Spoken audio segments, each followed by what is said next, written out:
हमें यह सुनिश्चित करना होगा कि कहीं भी कोई आउटसोर्सिंग कंपनी के माध्यम से किसी श्रमिक का शोषण न होने पाए। आउटसोर्स्ड कर्मचारियों को 16,000 रुपए माह न्यूनतम वेतन, योगी कैबिनेट ने दी मंजूरी, पीएफ का लाभ भी मिलेगा।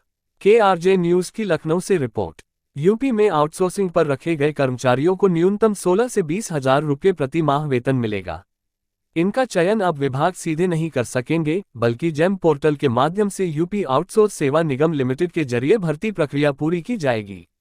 निगम एजेंसियों की मॉनिटरिंग करते हुए ये तय करेगा कि कर्मचारियों को पीएफ, बीमा सहित अन्य सभी सुविधाएं मिले।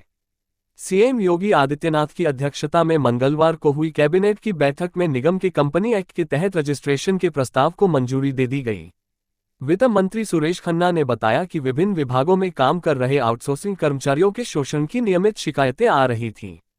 तय मानदेय न मिलने के साथ ही ईपीएफ, ईएसआई जैसी अनिवार्य सुविधाओं का नियमित अंशदान भी एजेंसियां नहीं कर रही थीं। इस अनियमितता को खत्म करने के लिए निगम का गठन किया गया है। भर्तियों में संवैधानिक प्रावधानों के तहत एससी, एसटी, ओबीसी, ईडब्ल्यूएस, दिव्यांगजन, भूतपूर्व सैनिक और महिलाओं को नियमानुसार आरक्षण भी मिलेगा। प्रदेश सरकार के अलग अलग विभागों और निकायों में 4 लाख से अधिक आउटसोर्स्ड कर्मी तैनात है। एजेंसी का चयन 3 साल के लिए किया जाएगा। उसके माध्यम से कर्मचारियों के सेवायोजन के लिए लिखित परीक्षा व इंटरव्यू की प्रक्रिया भी निर्धारित की जाएगी। कर्मचारी का वेतन हर महीने 1 से 5 तारीख के बीच होगा। सैलरी को 1 से 5 तारीख के बीच सीधे उसके अकाउंट में भेजा जाएगा। महिलाओं को मैटरनिटी लीव, कर्मचारियों को साप्ताहिक अवकाश आदि की भी सुविधा सुनिश्चित की जाएगी। मंत्री ने बताया कि नियमित पदों के विरुद्ध आउटसोर्सिंग कर्मचारी नहीं रखा जाएगा। योग्यता के आधार पर कार्य की अलग अलग श्रेणियां तय की गई हैं, जिसके आधार पर मानदेय दिया जाएगा। श्रेणी 4 के लिए 16 से 20,000, श्रेणी 3 लिए के लिए 15 से 22,000, श्रेणी 2 के लिए 25,000 और श्रेणी 1 के लिए 40,000 रुपये महीने न्यूनतम मानदेय तय किया गया है। चयन प्रक्रिया में मौजूदा कर्मचारियों को वरीयता दी जाएगी। भर्तियों में आरक्षण व्यवस्था भी लागू होगी। मैटरनिटी लीव, साप्ताहिक अवकाश की सुविधा मिलेगी। 4 लाख से अधिक आउटसोर्स्ड कर्मी है प्रदेश में। कोई आउटसोर्सिंग कंपनी के माध्यम से किसी श्रमिक का शोषण न होने पाए,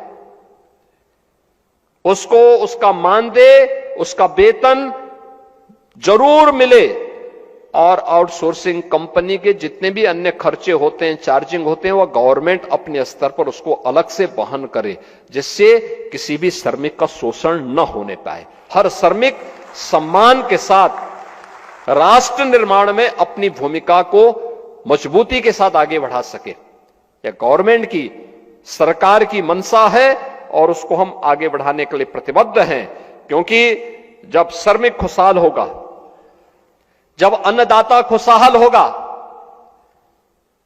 तो देश खुशहाल होगा। जब श्रमिक आगे बढ़ेगा, युवा शक्ति के हाथ को रोजगार होगा, तो विकसित भारत और विकसित उत्तर प्रदेश से दुनिया की कोई ताकत नहीं रोक पाएगी।